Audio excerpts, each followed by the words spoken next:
Anybody at home?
Mr. Fenton. Yes? Could I speak to you for a moment, please? Is it a business matter? Well, it's rather urgent. Oh, all right, come in. Thanks. In here? That's it. Do sit down. Thanks. I don't think I know you, do I? No, we haven't met officially, but you must have noticed me quite a lot recently. Really, where? On the mantelpiece. I've been there for some time now. I was there watching you every time you came to make love to my wife. In fact, I should have thought that anyone with a touch of finer feeling would have turned me to the wall, or at least covered me with crepe. You're Lee Warren. That's right. But I thought that you were in America. Vivian had a cable from you yesterday. What will these husbands do next? I suppose Vivian told you that we'd been... You've been what? Well, that we'd been out together. Very nicely put. I didn't mind the going out. It's the staying in that I objected to. I don't know what you mean. Don't you? No? I better tell you. I've been away for 8 months. During my absence, my wife has been spending a lot of time with you. Now I want to know where I stand. You must ask Vivian that. I will, of course. But first, I want to know what you're offering. Offering? Yes, do you want to marry her? How can I when she's married to you? Well, there is such a thing as divorce. Oh, I see. You don't like the sound of that very much. Well, frankly, no. What do you mean to say is that if I took a sock at you now and saw my solicitor in the morning, it wouldn't exactly enhance your career, would it? It isn't that so much. It's just that I'm not sure that Vivian would want to marry me. Well, that's honest anyway. It doesn't get us anywhere, does it? Well, what do you suggest we do about it? I'll tell you. Tomorrow early you can go away. Take a long holiday. I can't do that, not right away. Why not? I'm a busy man. Not busy enough, apparently. What do you do for a living? I'm a barrister. Oh, then you're your own master. You can spin a yarn about your health or something. Well, I might be able to fix it somehow. I think you can. You can write a letter to Vivian, finishing the affair once and for all. But I'd like you to do it now, please. Well, very well.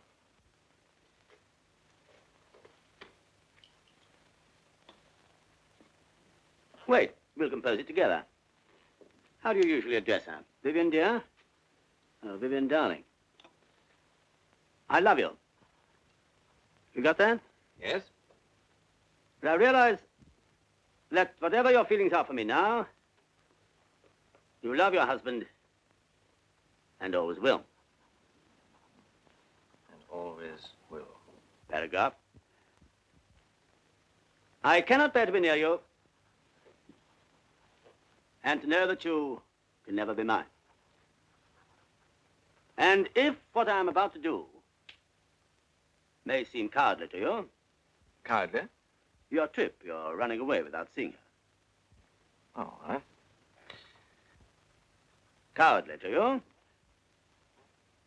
it is the only way out. So tomorrow, I'm going away on an extended trip abroad.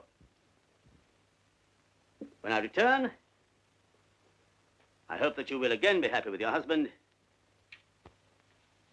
and our friendship, but a happy memory of the past. Love, again, whatever you usually put. Love always. That's right. Love always. How does that strike you? Well, I think I see what you're getting at, Warren. You want all traces of opposition out of the way so that you two can try to get together again. Exactly. You know, you're very understanding, Clinton. In other circumstances, I could almost like you. Thank you. What about a drink now? I should like one. Whiskey? Please. Was your American trip successful? Very. Sarah? Please. You wouldn't care to settle there, I suppose. No, my roots are here. Cheers. Cheers. May I? Yeah, of course.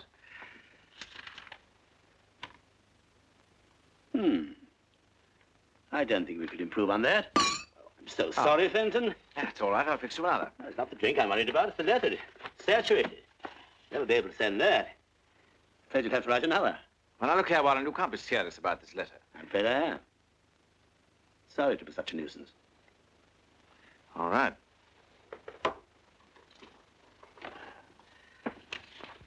Pretty girl. Who is she? My sister. Why? I just wondered. You're sure it's not somebody else's wife? I don't think that's very funny. No, perhaps not. Don't say I'm here. Of course not. Hello? Oh, hello. No, I'm all right. Yes, of course. Well, not tonight. As a matter of fact, I'm just going out. Yes. Yes, good night. Your sister? No, your wife. I don't think that's very funny either. She wanted to bring some friends in for a drink. What a shock she'd have had. You'd better finish the letter.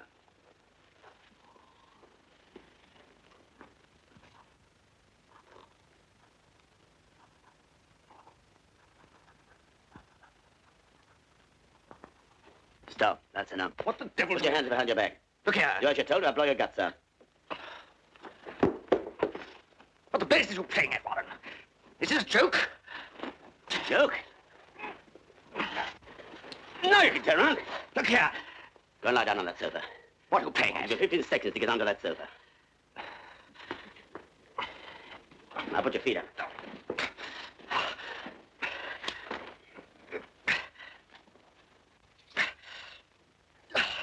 I suppose you realize you're laying yourself open to a charge of criminal assault? No, and I'm not interested.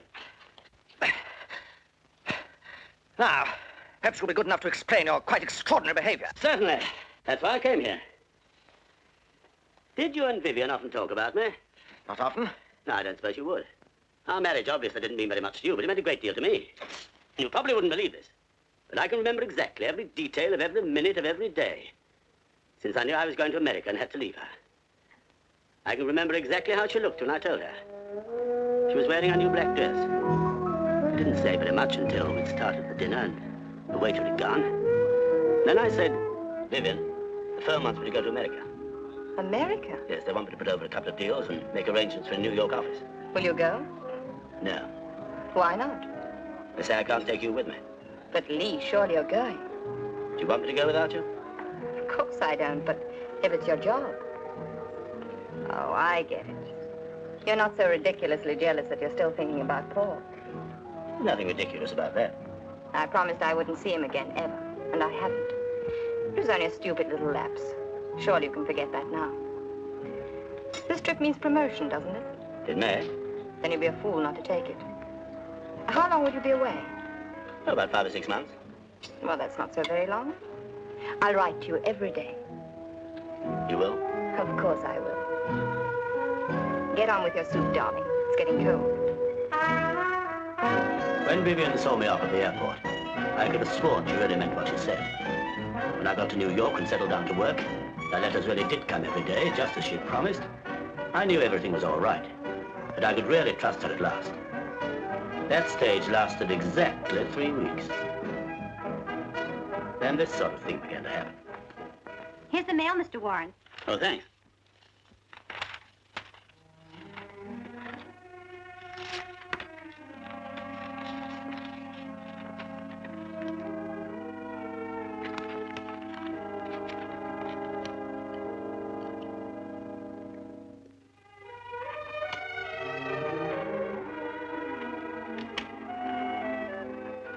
Mail this for me, will you? Yes, Mr. Warren. Any mail for me this morning? Nothing personal, Mr. Warren. Is that all? Yes, thanks.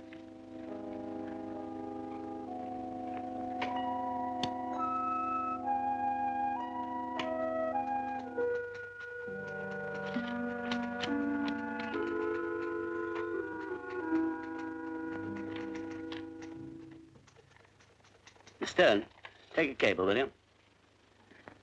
Mrs. Warren. Thanks for long letter. Stop. I'm mailing you a bottle of ink and fountain pen. Stop. Please use them. Stop. Looking forward to seeing you. Fondest love, Lee. Right away, sir. In the end, I couldn't stand it any longer, so I put in a transatlantic telephone call. All one weekend, I tramped up and down the office, waiting for it to come through. And when it did...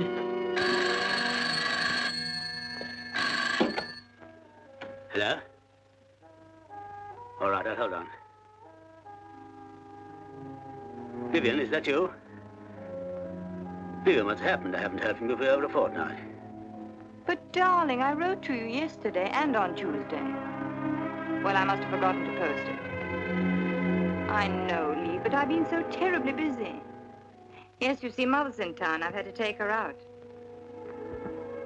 I know, darling, but some days it's so difficult. Really it is.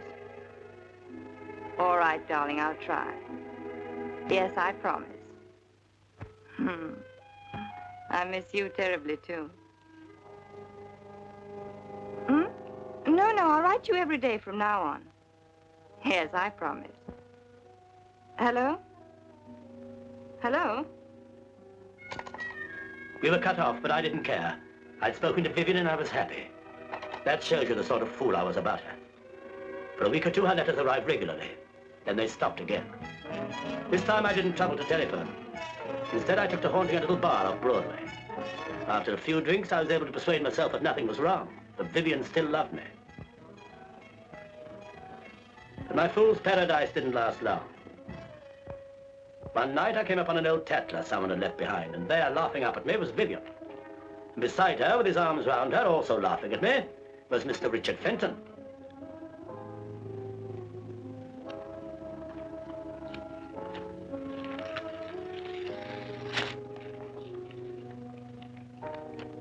I went back to my office to think out what I should do. I know I sat staring at the picture for hours. It seemed to me that both of you were mocking me, while I was thousands of miles away, helpless. It was then that I began to plan what I should do, in every detail. And it was then that I made up my mind how to kill you. What did you say? I said I was going to kill you. And I warn you, if you lift your voice, I'm going to gag you. Remember that. You won't be able to plead for your life with a handkerchief halfway down your throat. You must be mad to think you can get away with this. If I'm found injured, you'll be the first person they look for. If you're found injured. Look here, Warren. I'll make a bargain with you. You set me free now, and I'll go away tomorrow and say nothing about all this nonsense. Although I could prefer charges, you know. Fenton, you're very dense. This isn't nonsense. I'm in deadly earnest. You're just trying to scare me, that's all. Oh, no, you'll be more scared later on when I set to work on you. You're going to die. You're not going to like it one little bit. You wouldn't be such a fool. You can't get away with murder. Nobody can. Ah, but I'm going to commit the perfect murder. There's no such thing. Oh, yes, there is. The perfect murder is the one that nobody ever hears about, because nobody thinks it is murder. That's impossible. I admit it is a little difficult. But I've got a scheme which is good enough to be worth the risk. I've had plenty of time to think it out while I was in America. And you were with Vivian. There's bound to be a hole in it. There always is. I warn you, I'm a lawyer, and I know. There'll be a flaw in it somewhere, and that flaw will land you on the gallows as sure as you're standing there. Ah, but that's where you're going to help me. Don't talk nonsense. Why should I help you? For your own sake. I'm going to tell you exactly how I propose to kill you. And I promise you, if you can find one flaw in my method, one thing that will incriminate me, I'll let you go. And if I can't? I'm sorry. You're really going through with it? Yes. You're joking, aren't you? It's a pity you're not a little more subtle. Then you'd appreciate the situation. A murderer usually has to act alone. He can trust no one. But with my method, I have you to help me. Weighing and considering every detail. If you can't find a mistake, then I have the comfort of knowing that my plan has been approved by an astute lawyer. Look here, Warren. I don't know whether you want to frighten me or to kill me. Whichever it is, you won't gain your objective.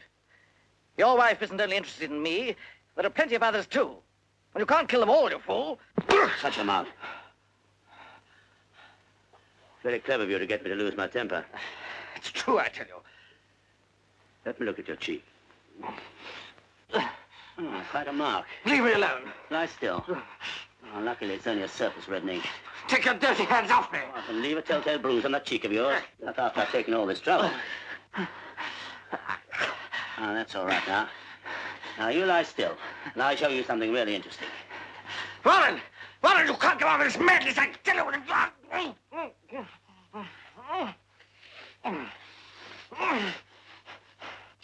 This is your bedroom, isn't it?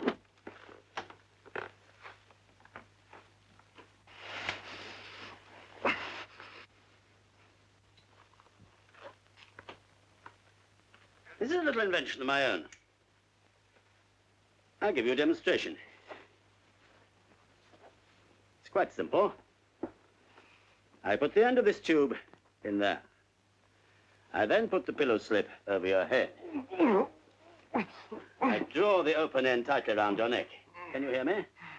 Then I put the free end of the tubing into the gas jet over there and turn on the gas. You get the idea? Of course, you'll be able to breathe quite freely. No! Be sensible. Or I won't let you help me. Can't, Warren. I'll do anything. I'll leave the country for good. I'll never come back. I'll give you every penny I've got in the world. Only, let me live. You don't understand, Fenton. I loathe you. You desecrated the only precious thing I ever had. Now listen. Yes, I'll listen. I will. I'll help you. I will, I promise you. Good. Possibly you've noticed that throughout all this I've been very careful not to hurt you or mark you. That's why I use silk scarves to bind you. You're going to be a suicide. When I put your head in this pillowcase and turn on the gas, you're going to struggle and strain every muscle in your body. I'm not going to kill you in this room, oh no. I just want you unconscious. And I strip off the scarves while your blood is still circulating. I don't want you to coagulate till I get you to the kitchen with your head in the gas oven. Warren. Then I leave the second, the unfinished letter by your side. You began writing the second letter, then I stopped you. Do you remember? Yes. Yes, I remember. Well, listen. Vivian, darling, I love you. But I realize that whatever your feelings are for me now, you still love your husband and always will. I cannot bear to be near you and know that you can never be mine. If what I am about to do may seem cowardly to you, it is the only way out. That's why I stopped you. Any suggestions? Let me think. You must give me time to think. Nobody can make murder perfect. There must be a flaw in it somewhere. There must be. Go ahead, think. I can't. Do you see anything wrong? Come on, come on. What will you say you're doing this evening if they question you? Oh, that's easy. I arrived in London by air. I reported to my office, telephoned Vivian. She was out. So I dined alone, went straight home to bed.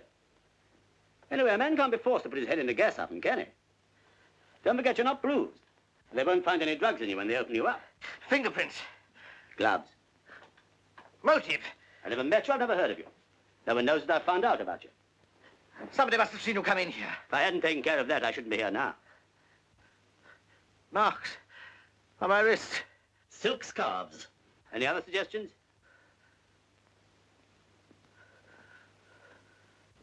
Well, goodbye, Fenton. You were a bit of a failure as a lawyer. I'm glad my life didn't depend on your arguments.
find out.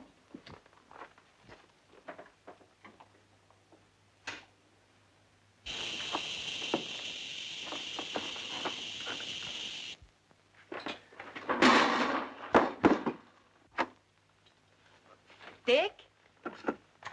Dick? You see, there's nobody here. Darling, relax. What I don't see is why you've got a key to his flat if there was really nothing between you. It's no use my pretending, Jimmy. You're right. There was something between us. But it's all over now. I haven't seen him or spoken to him since I met you. And you expect me to believe that? You must, Jimmy, because it's true. Do you think I'd come up here tonight if it wasn't? You wouldn't have come at all if I hadn't made you. Of course not. I was going to try and cover it up, naturally. I didn't want you to know. If I hadn't found that key in your bag, you wouldn't have told me. Would you? Do you blame me? No, I suppose not.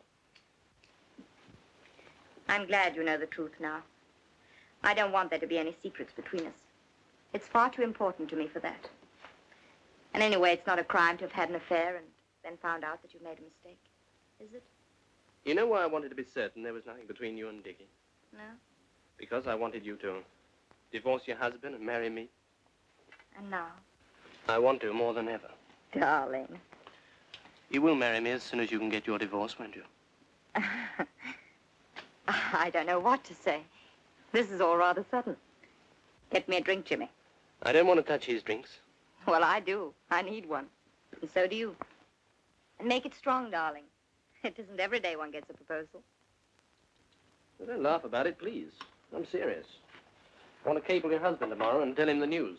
You are a quick worker, aren't you? I'll get some ice from the kitchen. Jimmy, come and sit down here with me. It won't take a second. But, darling, I don't want any ice. I want you. You can have both. I say, can you smell gas? Darling, come here. It's this, isn't it? Careless so-and-so. It's only half turned off. I'll open the window. Stop rushing about.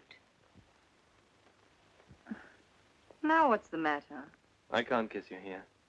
Not in his flat. Well, let's go somewhere where you can. Where would you like to go? Bottle party? Can't you think of anywhere more private? Yes, I suppose so.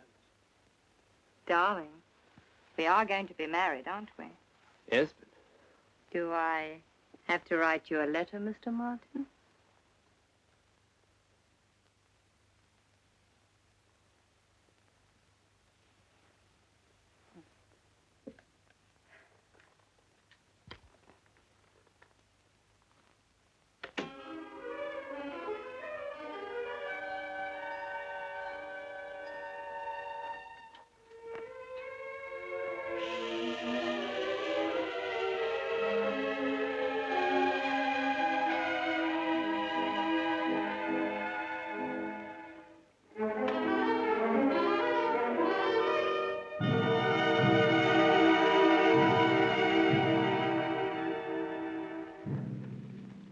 You can't kill 'em all, you fool.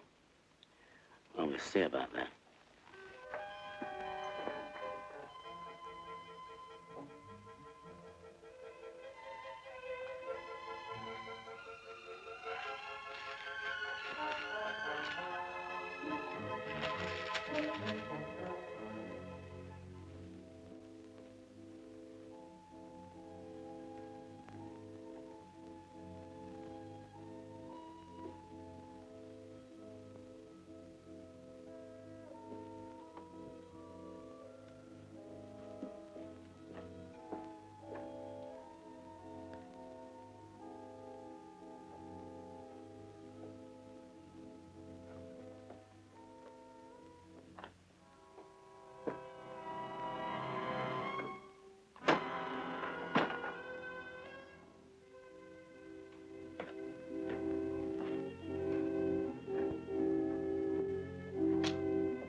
still love me?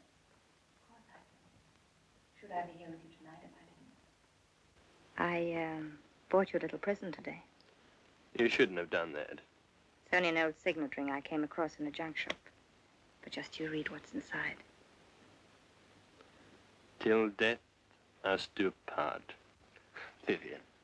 Will you wear it? Till death us do part. Darling.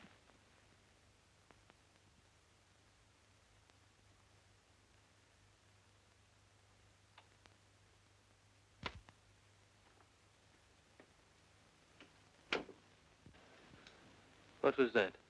What was what? I thought I heard a door close. It's only Rita coming home. She's very discreet.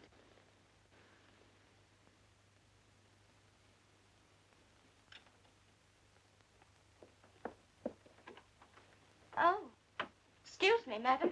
It's all right, Rita. I thought you said you'd gone to bed. You needn't worry about her. She knows how to hold her tongue. Yes, but darling... Stop worrying and say good night.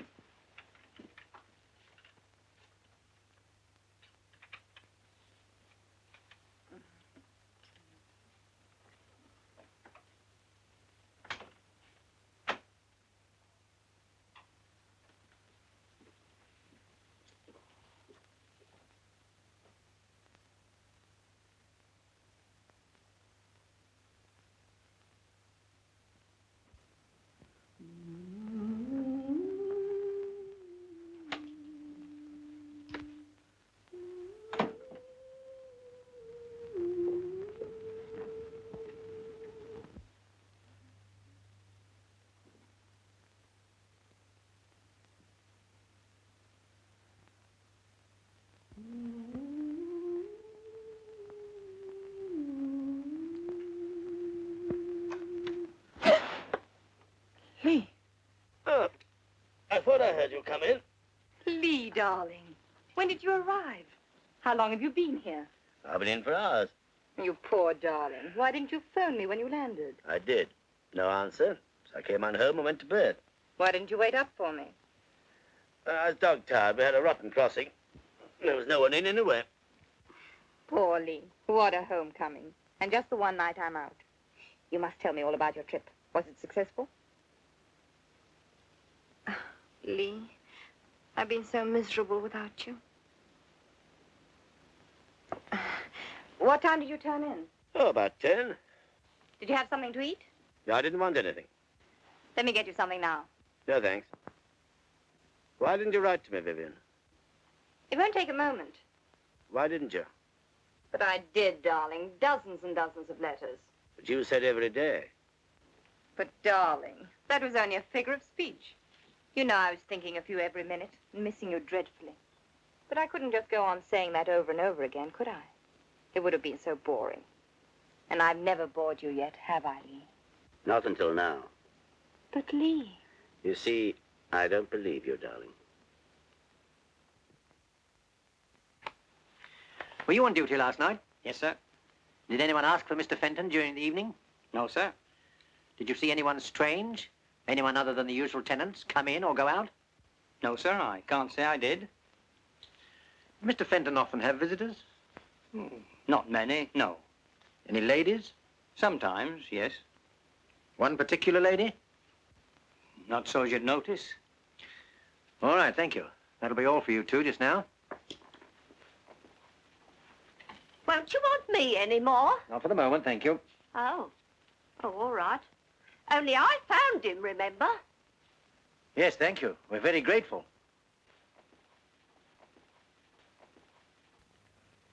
There's a lady here to see you, sir. She's Mr. Fenton's sister. Oh, yes, ask her to come in, will you? Yes, sir. This way, please. Come in, please, Miss Fenton. Sit down, won't you? What's the matter, Inspector? Why have you sent for me? I've got some bad news for you. Has something happened to my brother? I'm afraid so, miss. He isn't dead.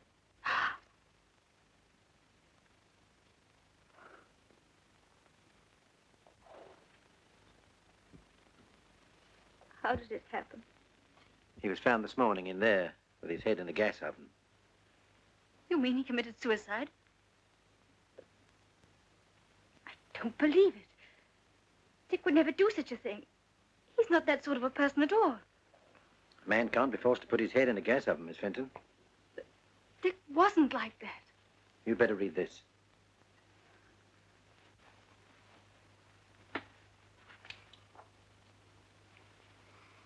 But I don't understand.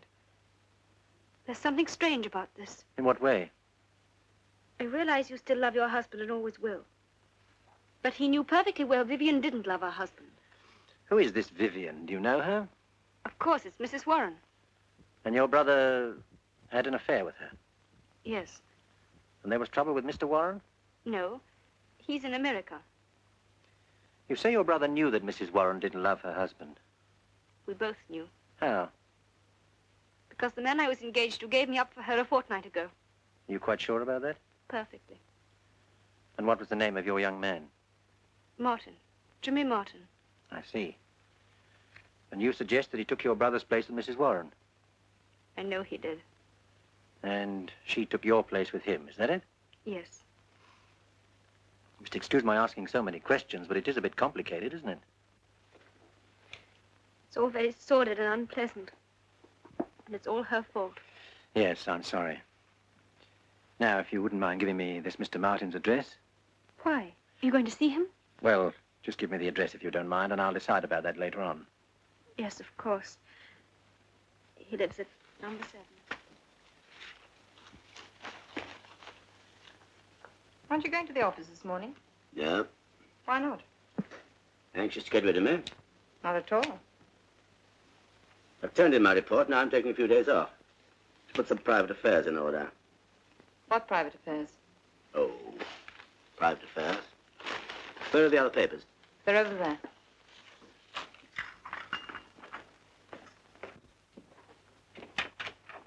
Good morning. Mr. Martin! Mr. Martin! Hello there.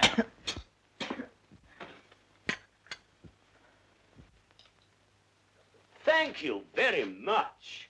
My favorite flowers. Aren't they sweet? I beg your pardon. Not at all. Make yourself at home. By the way, I didn't quite catch your name. Vivian, introduce us. Jimmy Martin, my husband. How do you do, Mr. Martin? How are you? Have you known my wife long, Mr. Martin? Of course he hasn't. Only during my absence, I take it. I think I'd better go. No. I think I'm entitled to some sort of explanation. It isn't every husband who comes home to find a handsome young man calling on his wife with flowers. And at breakfast time, too. Do sit down, Mr. Martin. By the way, have you had your breakfast? Yes, thank you. I think you better go, Jimmy. Yes, of course. And I think he'd better stay. Lee, don't be ridiculous. Do sit down, Mr. Martin. Have a cigarette, will you? I don't know what you can hope to gain by this behavior, Lee. Mr. Martin, tell me, is it a habit of yours to call on my wife so early in the morning? Certainly not. But this morning you just thought that you would. Is that it? You may as well know it. I'm in love with Vivian. Well, at least you're honest. He's a likable lad. Have you quite finished, Lee? Nearly. Tell me, Mr. Martin, does my wife return your love, do you happen to know? Yes, I think so. Is that true, Vivian? I refuse to take part in this ridiculous charade. But you're terribly curious, aren't you? You're not missing a word. Oh. Please go, Jimmy. I can't stand any more of this.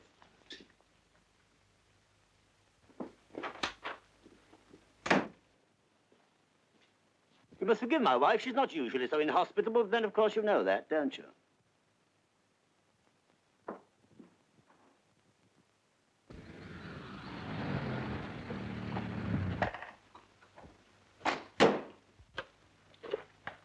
That's a fine place to park a car now, isn't it?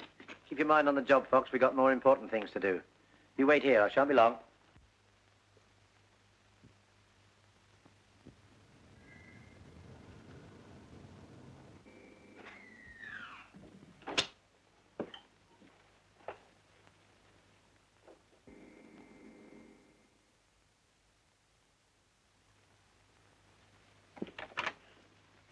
Good morning. I'd like to see Mrs. Warren, please. What name should I say? Inspector Pembury. Will you come inside? Thank you.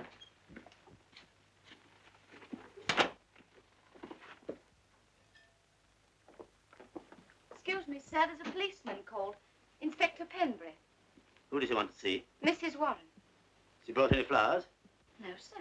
Then show him in. Come this way, sir. Thank you. Good morning, sir. Good morning. I'm Inspector Pembury. Mr. Warren? Yes, can I help at all? My wife's dressing. It's about a friend of your wife's, Mr. Richard Fenton. Do you happen to know him? Fenton? I don't think I do. What about him? He was found dead this morning. Oh? What's that got to do with my wife? We found this letter near the body. It's addressed to Vivian. I think that's your wife's name, sir. Yes, it is. May I read it? If you wish. Thanks. I'm sorry to have to inflict this on you, sir. Did you know about your wife and this Mr. Fenton? No, I've been away for 8 months. I only got back from America yesterday. Oh, really, sir? Then I expect this must come as a bit of a shock to you. Well, yes and no. Yes and no? And there's no point in beating about the bush. I came back from America earlier than I expected because I was worried about my wife.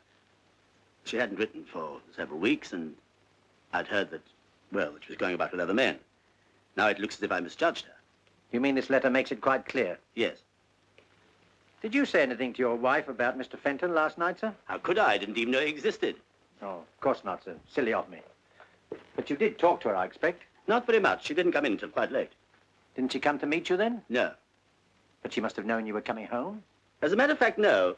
I thought it was more of a surprise if she didn't. I see. Do you mind telling me what time you arrived back, sir? We landed about 5. I came by air. Ah, yes. And after you landed? Look here, what have my movements got to do with all this? You may as well know, sir. There was another man in Mr. Fenton's flat last night. We found his fingerprints. For a moment, I thought it might have been you. If I'd known of his existence, it very easily might have been. You mean you might have taken the law into your own hands? Yes. It's a good thing you didn't, sir. Oh, darling, this is Inspector Pembury.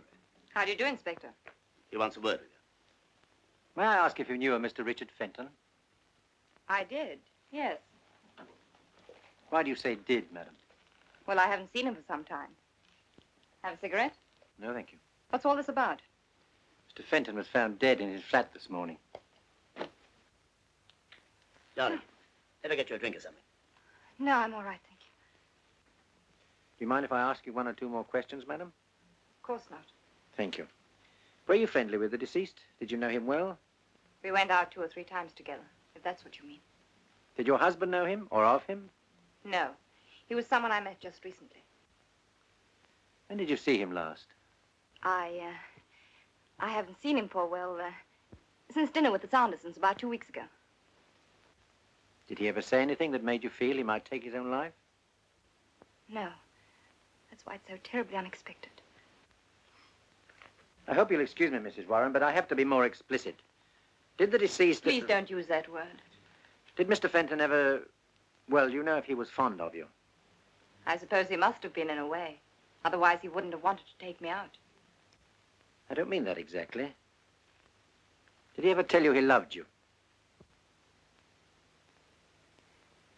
I'm sorry, Lee. But if I don't tell you now, I expect our friend will ferret it out somehow. I couldn't help it. I never encouraged it, but he did. He told me he loved me. He even suggested I should divorce you. Of course, at first his flattery turned my head. That's why I didn't write you. Then I realized how stupid I'd been and how very much I loved you. And I said I wouldn't see him again. But I still couldn't write you because I didn't know how to explain why I hadn't done so for so long. You do understand, don't you, darling? More than ever now, my precious. I was going to try and tell you this morning, but you wouldn't. I'm glad you have, because Fenton left a letter. A letter? And what you said just now explains perfectly what he wrote. Doesn't it, Inspector? It does indeed. What did he say? Just one more question first.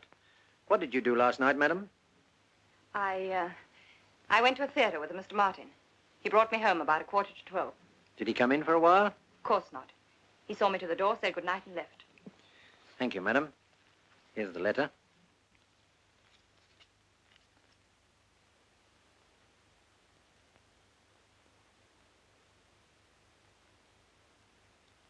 He killed himself for me. How terrible. Terrible. Don't take it like that. He killed himself because you were faithful to me, didn't he? Yes, but... Well, no one can blame you for that. You won't want to ask any more questions now, will you, Inspector? No, I'd better be going. Inspector. If there's anything else, please don't hesitate to ask me. However badly I may feel about this, it's not myself I'm worried about. It's my husband. Your husband, madam? I don't quite understand. Well, you know how people talk. And that letter, it looks so awful. Must it be published? Well, that's for the coroner to say, madam. I'll do what I can.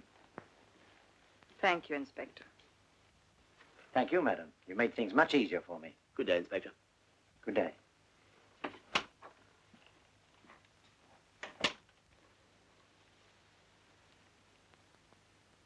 Lee, darling. Yes? Nothing.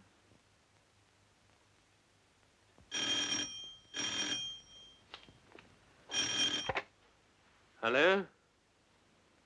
Oh, hello. I can only talk to you for a second. Lee's in the other room. Jimmy, listen. Dick Fenton's committed suicide. Who told you? Oh, is she there? Well, be careful what you say. Jimmy, listen. The police have been here asking all sorts of questions. They wanted to know where I was last night, and I had to tell them. If they ask you, say that you saw me home. And whatever happens, don't let out that I was in Dick Fenton's flat last night. No, don't worry, I wouldn't. No, of course not. All right, I'll watch my step. Bless you, darling. And be careful.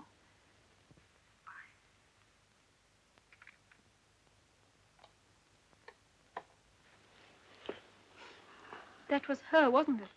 Yes. Does she know? Mm-hmm. I can just hear her gloating. Dickie killed himself for me, you know. Isn't it too touching? Oh, she's not like that. Isn't she? First she lets her husband down. Then she lets Dickie down. Someday she'll do the same to you. No, I don't believe she will. Anyway, I'll take a chance on it.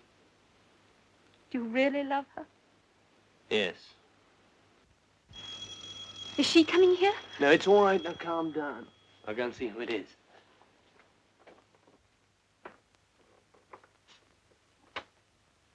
Good morning. Mr. Martin? Yes? I'm Detective Inspector Pembury. Could I see you for a moment? Yes, of course. Come in. Thank you. Through there. I believe you know Miss Fenton. Yes, we met this morning. I'd like to speak to you alone, Mr. Martin. Perhaps I'd better come back later on. That's all right, Inspector. I was just going. I'll see you to the door.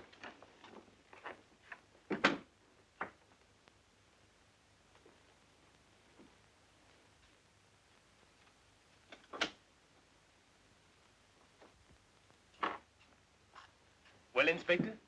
I suppose you've heard of Richard Fenton's death? Yes, his sister was telling me about it. No, thank you. Just a few personal questions, Mr. Martin. Do you mind? Not at all.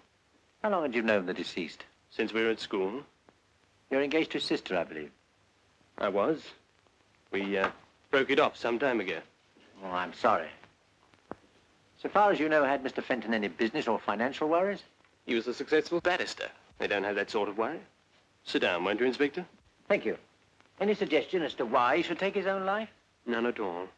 You think there might have been an unfortunate love affair? Not that I know of. Drink, Inspector? No, thank you. You can't think of anything in that line. No. When did you last see the deceased? At a party about 10 days ago. I see. Perhaps you wouldn't mind telling me your movements last night. I went to the theatre. Alone? No, with a Mrs. Warren, a friend of mine. Dropped her off at her flat and came on home. Could someone confirm the time you arrived back? I'm afraid I can't help you there. I have no maid and I saw no one. Well, thank you, Mr. Martin. Hope I haven't caused you any inconvenience. No, not at all. Before you go, Inspector, may I ask you a question? By all means. Was it really suicide? I haven't the foggiest idea. Good day, Mr. Martin.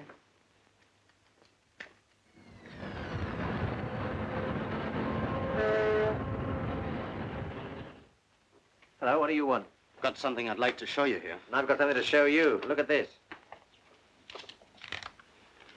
Where was it found? In the wastepaper basket in Fenton's flat. Roberts turned it in just after we left. It's the same as the other, the one by the body. The same, only different. Look at that. What do you think it means? He changed his mind? Or someone changed it for him. Murder. I shouldn't wonder. And what have you got? This. Where'd you get it? Out of Martin's car. What is it?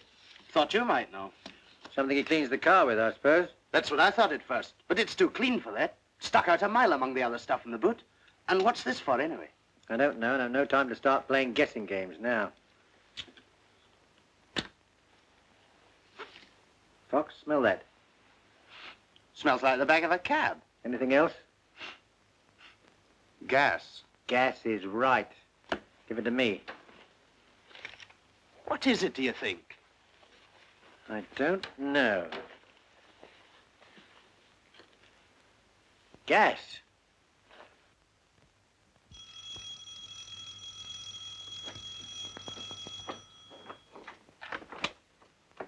Oh, it's you. Come on in. Just a couple more questions, Mr. Martin.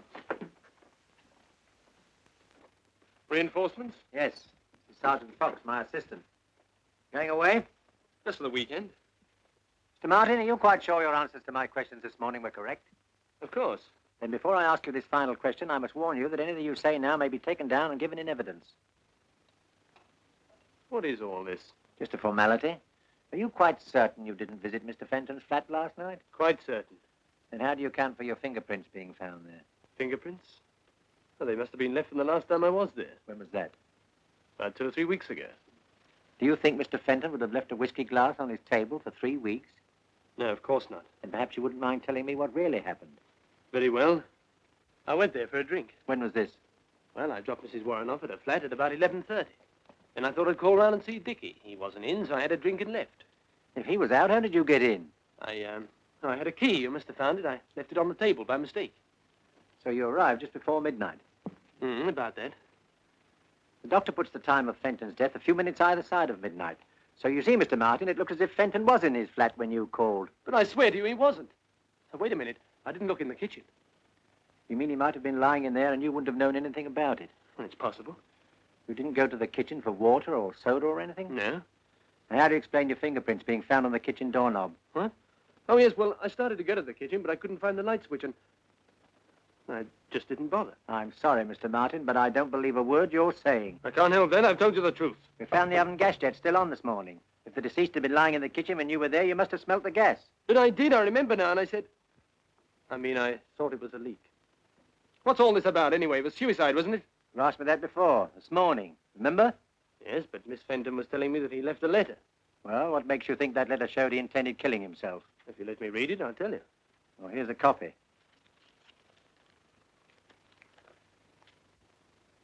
It's pretty obvious, I'd say. Explains everything. Not quite everything, Mr. Martin. The deceased found it difficult to write a letter giving up the woman he loved. Anyone under those circumstances might have written a dozen letters. We know for a fact that he wrote 2. You've just read one. Now I'll show you the other. You mean the letter found by the body was to have ended the same way as that one? Precisely. He couldn't write a letter like that at the first attempt. Who could? So he threw it away. The murderer interrupted him while he was writing another, killed him, then finding the half-completed letter on the desk, realized that there was the final link to make it look like suicide. He didn't know about the full letter in the wastepaper basket, waiting to put the noose round his neck. But I didn't do it. Didn't you? No, and I can prove it. How? He was found with his head in the oven, wasn't he? How could I make him do that? Why, it's ridiculous. Come on, Dick, old chap, stick your head in the oven. I'm going to turn the tap on. We'll come on to that now, if you like. You see, Martin, you were very clever, and you know it, but one or two things are going to trip you up, like the letter and this. Well, what is it? I was going to ask you.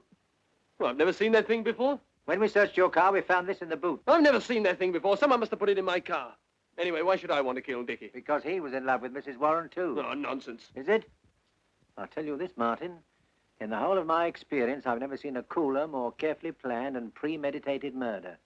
I've already cautioned you, and I shall now arrest you for the willful murder of Richard Fenton. You're making a great mistake, Inspector. Take him away, Fox. I'll be over in a few minutes.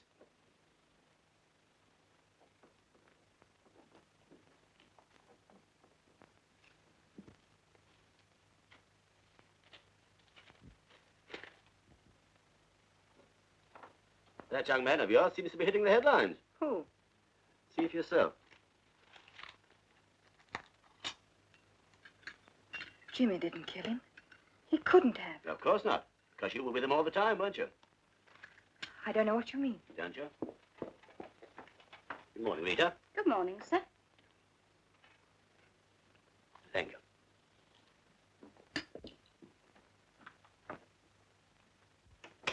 know Jimmy didn't kill Fenton because he never left your side all the evening. How do you know that? Because I happened to be there.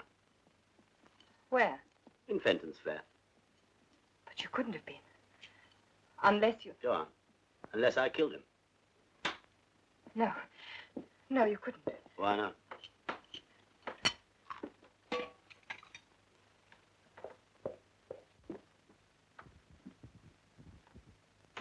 How could you have done it when you didn't even know about him? I found out. The rest was easy. In fact, I only made one mistake. What was that? I thought Fenton was the only man in your life. He tried to tell me there were others, but I didn't believe him. Until you came in with Jimmy, then it was too late. Do you know what Fenton said? He said, you can't kill them all, you fool. Well, he was probably right. But Fenton and Jimmy in one day is a pretty good start, isn't it? Now what is it? Post has just come. Well, put them over there. No, give them to me, will you, please? Thanks. You don't expect me to believe any of this, do you? I don't see why not. It's all quite true. I worked out a foolproof plan for killing Fenton. When Jimmy turned up, I replanned things a little, putting the pillow slip at the back of his car, for instance, instead of destroying it. If we don't pay the telephone bill in 7 days, we're going to be cut off. You mean to tell me you were in Fenton's flat that night? That he was dying there? While we were talking in the next room? Exactly. I don't believe it. Oh, you don't, eh? Do I have to write you a letter, Mr. Martin? Remember?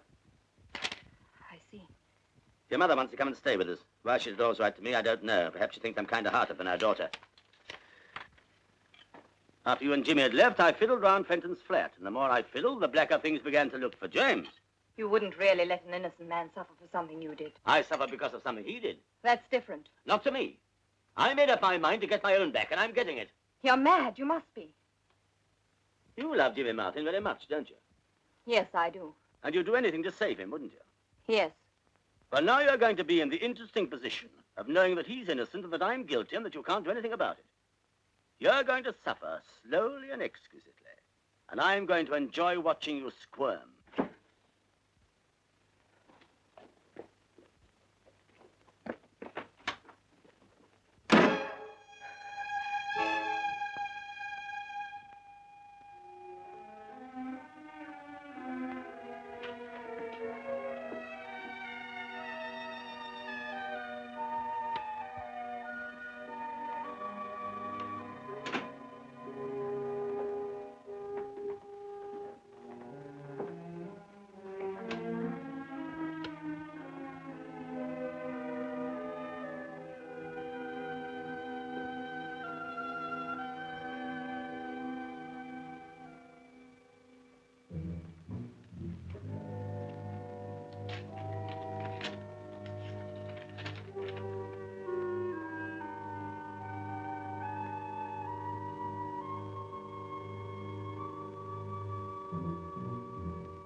Rita?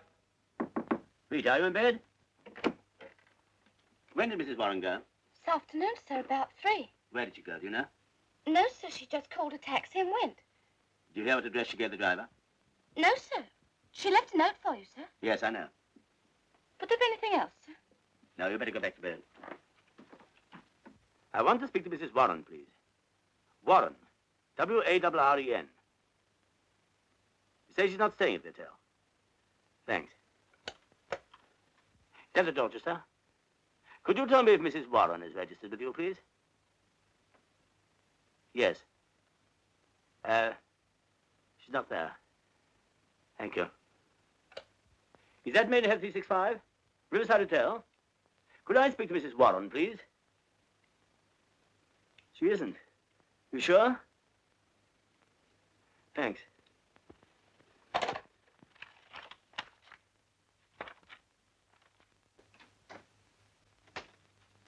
Mr. Martin, sir. Thank you, Fox. You and Gray wait outside, will you? Yes, sir. Sit down, Mr. Martin, please. You know Miss Fenton. Hello. Miss Martin, I want to ask you some questions in a moment, but there's something I must check up on first. You won't mind waiting, will you? Haven't got much option, have I? No, you haven't really, have you? Excuse me.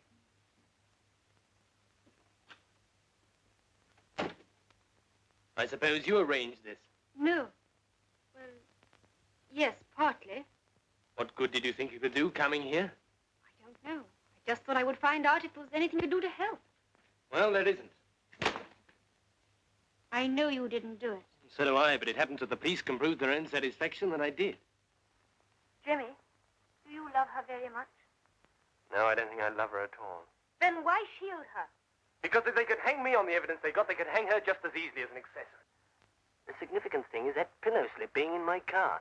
Now, someone must have put it there deliberately. Whoever it was had a grudge against two people, Dickie and me, and hated us both enough to want to kill us. Oh, Jimmy.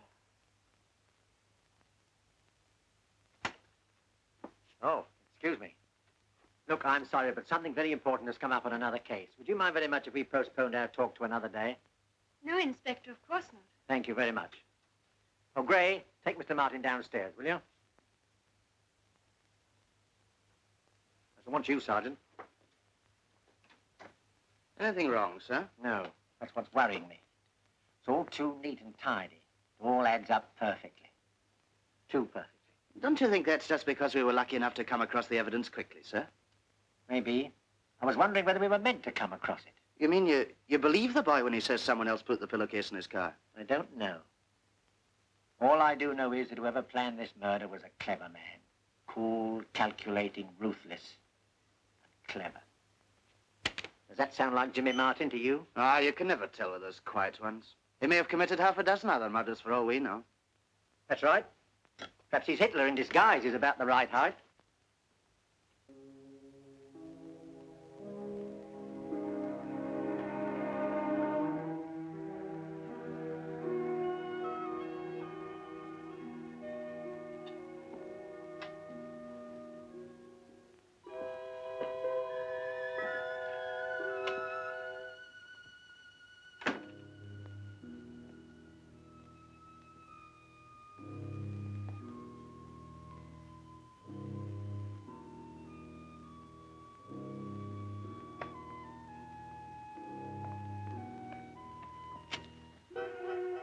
Enjoying the view, Mr. Warren?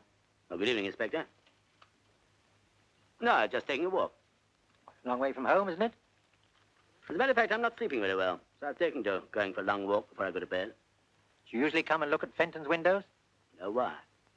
Oh, I see what you mean. The criminal returning to the scene of the crime and all that. I didn't say so. No, I should hope you wouldn't. Pity about young Martin, losing his head like that. Yes, isn't it? Nice boy. Yes, I understand. Well, remember me to your wife, won't you, sir? If you don't mind, I don't think I will. She doesn't like being reminded of unpleasant things. Good night.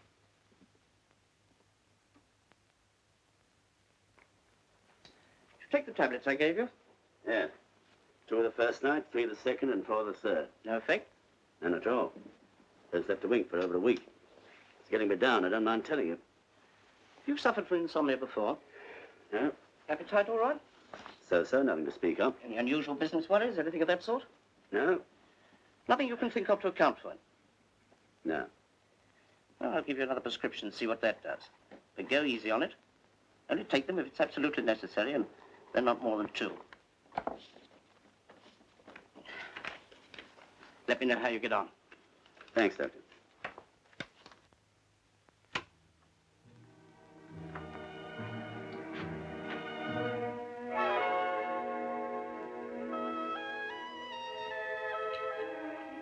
Hello. When did you come back? About half an hour ago. You might look as though you're pleased to see me. You suppose I am? I thought you might be by now. Give me a light. Why did you go off like that? I told you in my note. Your hand's a little shaky, isn't it? Yes, I haven't been sleeping very well. You know you do look a little the worse for wear. You don't seem very worried yourself. I'm not. You're tougher than I thought you were. Not tough. Just logical and sensible. You see, Lee, I've thought the whole business out, quietly and reasonably. And I've discovered 2 very important things. What are they? First, that I love you, and second, that you love me. What makes you think that? Why else should you be so jealous of every man who so much as looks at me? Why else should you kill Dick and Jimmy. To make you suffer something of what I've suffered. But, darling, that's silly, surely. I never loved them the way I love you. Is that true? Of course it's true. Why did you think I came back? Why did you? Because I was worried about you. Why? In case you might do something silly. Why should I do that? Because the responsibility for that boy's death is getting too much for you, isn't it? Yes, it is. I don't know what to do about it. I can't think straight. It's all my fault. I should have made you see that nobody means anything to me except you. But what about Fenton and Martin? They never meant that much. But why did you... Only because you weren't there and I was so bored without you. Vivian, is that true? Absolutely.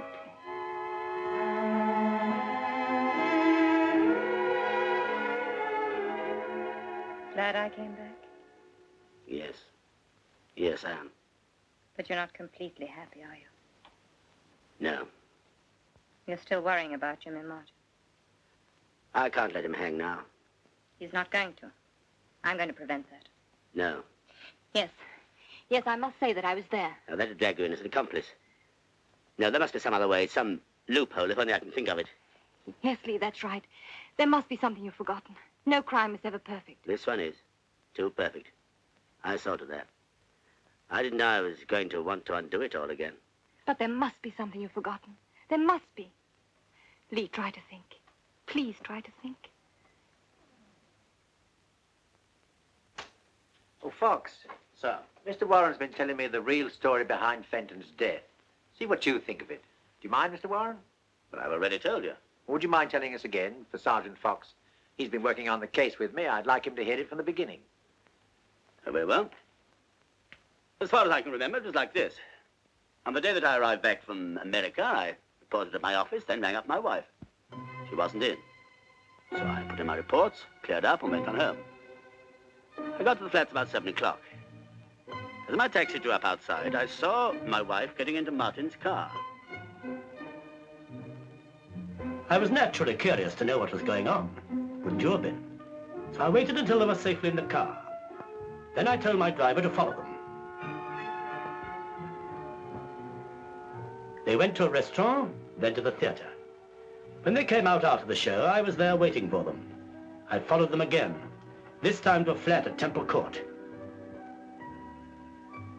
Of course, I thought then that Martin was the reason why my wife hadn't written to me, and naturally I thought the flat was his. So I waited outside for about 10 minutes. Wouldn't a normally jealous husband have broken in on them right away? I wanted to be certain. Cigarette. So while I was wondering what I could do, they came out again. I just had time to dodge around the corner out of sight. They were laughing and talking, and I tried to catch what they were saying. But all I picked up was the man's name, Jimmy. Oh, Jimmy. And I didn't much like the way she said it, I can tell you.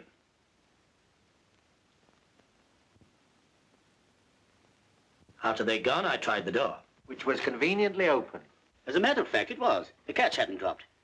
They often don't unless you slam the door. It happens in my flat, and I'm sure it happens in yours. So you went in? I thought I'd wait and knock hell out of this Jimmy when he came back. I looked carefully around the apartment, taking everything in. Then I went into the kitchen. You know what I found there? A man dead with his head in the gas oven. I turned off the gas and picked up the letter. It's addressed to Vivian. When I read it, I realized the flat didn't belong to Jimmy. It belonged to the other poor devil, whoever he was. Then a thought struck me.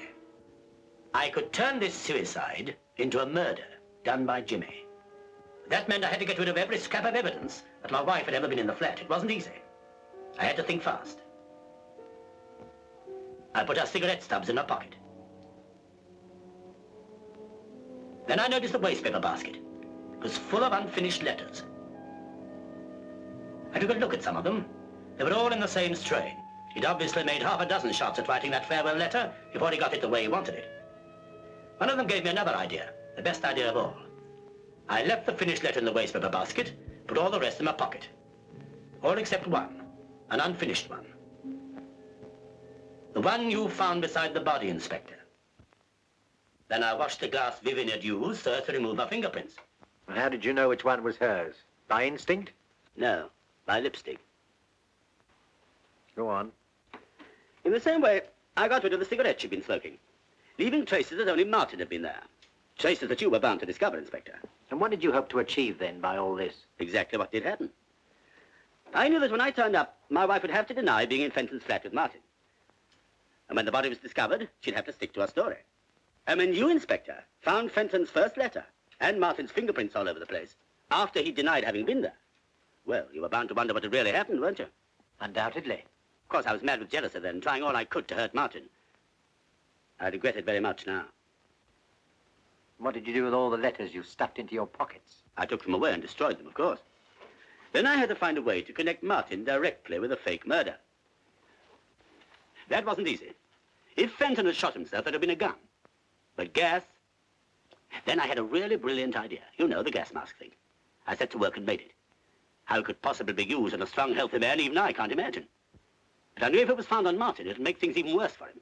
You mean to tell me it was never used? But of course not. I invented it. Then how do you explain the fact That it was impregnated with gas? Yes. Because in my thorough way, I didn't forget to play the gas jet over it. Very clever indeed, Mr. Warren. And at the risk of appearing a trifle dense myself, may I ask how you planted it in the car of a person you didn't know? Quite simple. Martin's car was outside my own front door when I returned from Fenton's flat. Where exactly did you put the contrivance? In the back right-hand side of the luggage compartment, correct? So what you're saying is that Fenton committed suicide and you made it look like murder. Is that it? It is. Very interesting, eh, Fox? Yes, sir. Very. Would that be all, Inspector? Yes, that'll be all. For the moment.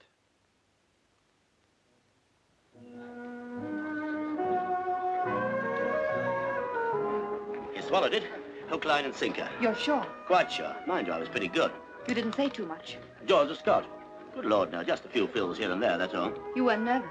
No, I had a couple of drinks before I went in just to start me off. After that, all set. Oh, Lee, I do hope so. What you worried about? Have another drink. George, dry martini. I'll have another Scotch.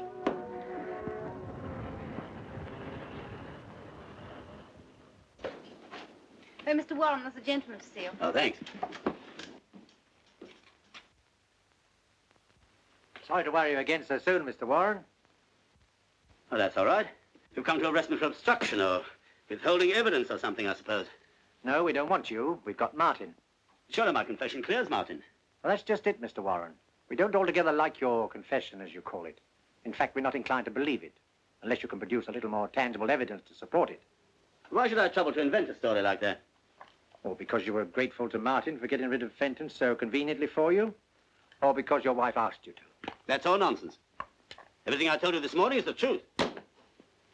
Perhaps I'm rather dull, but frankly, I don't believe any man could think as fast as you say you did. But I warn you that's the evidence I shall give if you bring Martin to trial. Do you really think you should? You're sitting pretty. Why save him at the expense of yourself? Because I can't see an innocent man hang. That isn't what you thought a fortnight ago. Ah, but I found out since then there was nothing between Martin and my wife. Your wife told you that? She did. And I believed her. I wish I could believe you, sir, but I can't. What more do you want? Just something to convince me that your story is true, that you really were in the flat that night. Well, let me think. There must be something. I know. There was a dishcloth over the oven door to keep the gas in. Oh, come now, sir. That's the sort of thing you could have read in the News of the World any time. Oh, wait a minute. The kitchen, I've got it. Someone had knocked the milk over. There was a pool of milk on the floor. Is that enough for you? You know, it almost looks as though you really were in Fenton's flat that night. Well, of course I was. But I still don't think your story is true. Now you're being insulting. I hope not, sir. I don't mean to be. You know, sir, I learned a great deal about art on a case once. It seems that every artist has a certain style, and often it's not necessary for an expert to see the signature on a picture. He can recognize the artist from the style. What's that got to do with me? Just this, sir. Your alibi for Martin is too slick. If he'd told me your story, I'd have been more inclined to believe it. You see, it has the same style about it as the murder. Good afternoon, sir.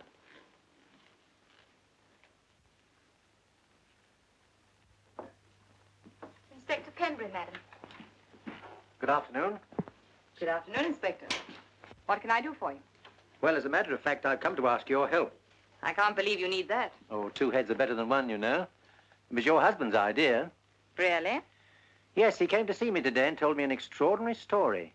He said that Fenton really committed suicide, but because your husband was jealous of Martin, he arranged things to look as though Fenton had been murdered by Martin. I know.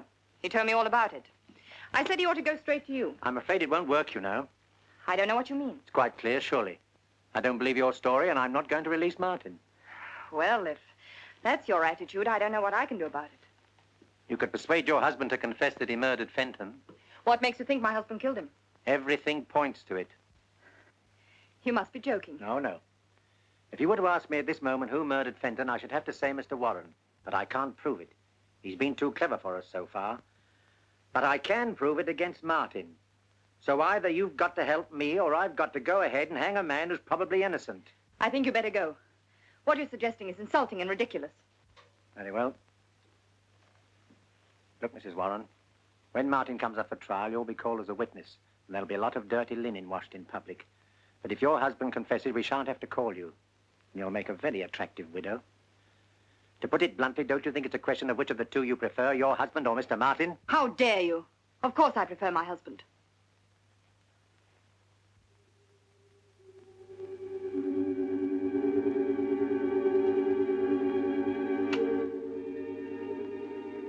Who rang, madam? Yes, Rita. I've got 2 seats for the Follies tonight. We can't go. Would you like them? It's not my evening off till tomorrow, madam. That doesn't matter. You take tonight off as well. Thank you very much, madam.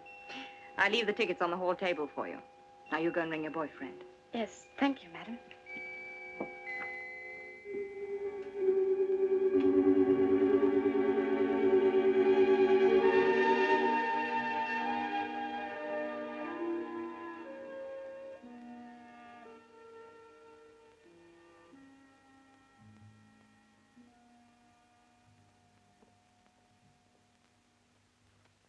Hello, darling.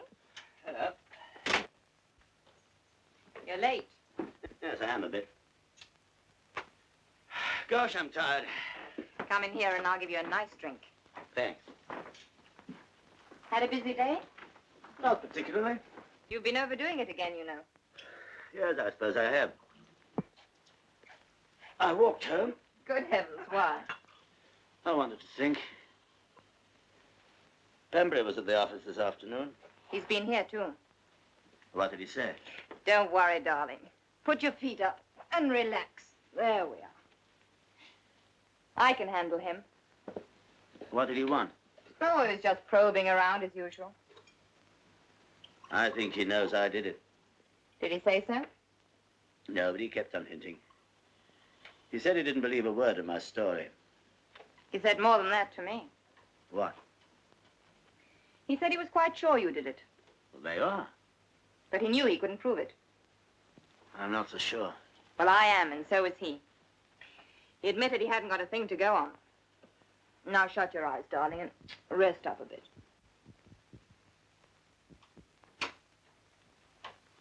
Oh, I'm just off, madam. Have a good time. You look very nice tonight, Rita. Thank you, madam. What on earth are you doing? Packing? I can see that. What for? They're taking a trip. Don't be an idiot, Vivian. I can't stand any more tonight. Listen, Lee. I found the answer to the whole wretched business. You remember Pierre? No? Who's Pierre? Pierre Roger, the lawyer we met in Paris. Well, what about him? Well, he's back in London. I spoke to him this afternoon. You didn't tell him anything. About me, I mean. Yes, I did. Well, you shouldn't have done that. Suppose he goes to the police. He won't. I know Pierre. You can trust him absolutely. Well, I hope you're right. Of course I'm right. Besides, a lawyer's like a doctor or a priest. They never repeat anything. All right. What did he say? He's very smart. You know that. And he says the best thing for you to do is to get out of the country at once. Not a hope. We'll be stopped before we got across the channel. Pierre says not. He says they can't stop you without charging you, and we know they can't do that. He's flying back to Paris in the morning. We can have 2 seats on his plane. It'll never work. It's got to work. Oh, yes, and there's one other thing. Pierre said you shouldn't just walk out. That might look bad, as though you're running away. He said you should write the inspector a note, saying you're going away to avoid the publicity. I don't very much like the sound of that. Well, that's what Pierre said. I better telephone him. No, darling, don't do that. He particularly said not, in case the line's tapped. Yes, I suppose they might do that. Well, perhaps I... Don't move, darling. I'll get you some writing paper.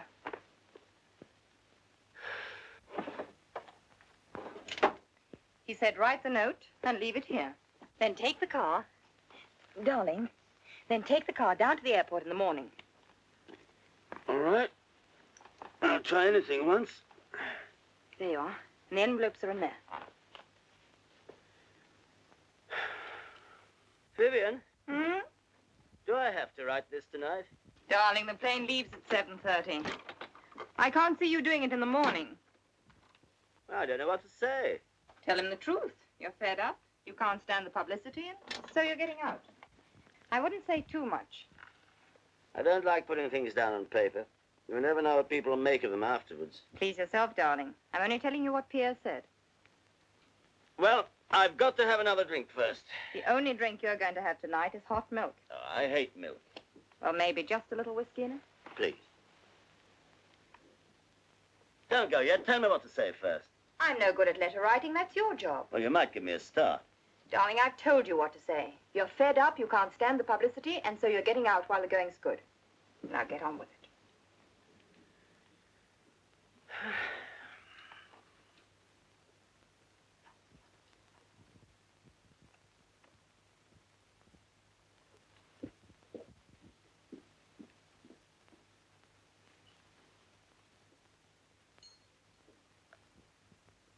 Finished?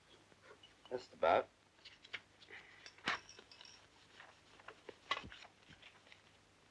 Oh, thanks. May I? Of course.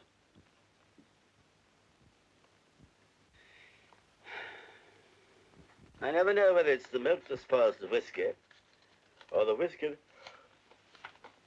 spoils the milk. You can't have it both ways, darling. Oh, Ernie. Oh, what's up? Lost the tickets? No, just remembered I've left them on the hall table in the flat. Oh, that's torn it. What do we do now? Oh, we have to go back. Oh, we'll miss half the show. No, we won't, not if we hurry. See if you can get a taxi.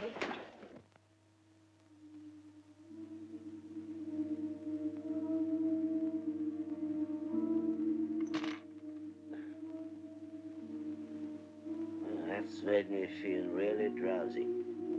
I'm not surprised. I put some of your tablets in it. Good.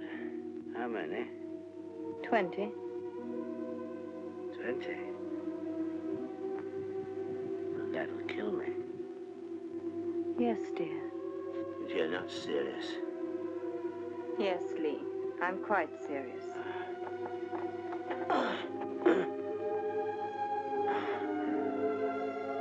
Why have you done it? Just when we're together again. Clear of it all. I'm afraid that was just a fable, dear. You see, if I hadn't made you think that I loved you, and was ready to go away with you, you would never have saved Jimmy. So you do love him? Yes. Yes, Lee, I do. I see. Oh, get a doctor, please. Before it's too late. Please. Please. It is too late, Lee. But you needn't worry. You won't feel anything. You'll just get sleepier and sleepier. Vivian, for pity's sake. I don't want you to die, Lee. But you've got to. Why? So that I may go on living the way I want to live.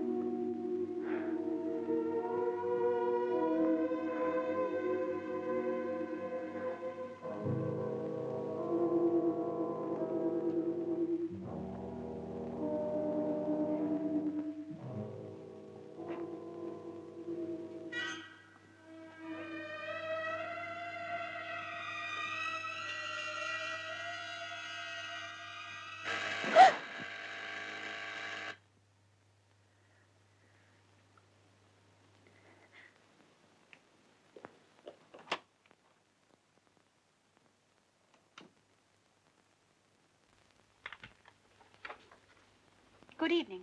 I want to speak to you for a moment. I was just going out. I won't keep you very long. It's about Jimmy. All right. What is it? He asked me to give you this. He said there wasn't any point in his keeping it any longer. You're lying. Jimmy would never say that to me. I know Jimmy. Do you, Mrs. Warren? Get out. Very well. Good night.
Tell me, is there a doctor in this block? Yes, on the floor below. I'll go and get him quick.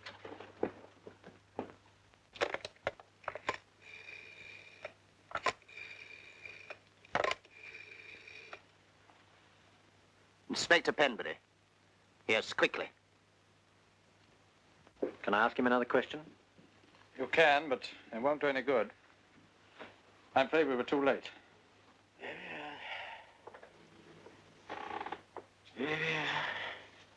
Have you anything to tell us, sir? No, madam, Mr. Martin won't see you. But did you tell him who it was? Did you say it was Mrs. Warren? Yes, I told him, and he still doesn't want to see you. But I must see him. It's very important. I'm sorry, madam. But you don't understand. It's very urgent. Mr. Martin was most definite. He said there was nothing he had to say to you.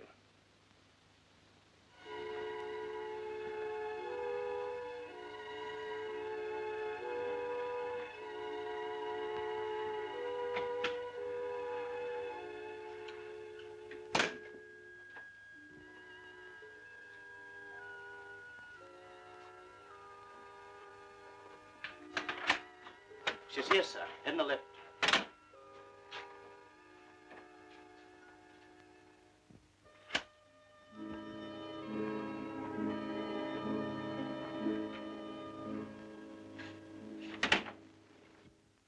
Please, Inspector, not again. As you say, Mrs. Warren, not again. I think this is the last time. Have you seen my husband? Yes, madam. Mr. Warren's in the bedroom. He died a few minutes ago. We were too late to save him, but we were just in time to learn how helpful you'd been in effecting his release. I don't know what you mean. Don't you, Mrs. Warren? Then you better come along with me to the station and I'll explain more fully. Yours, madam? Till death us do part.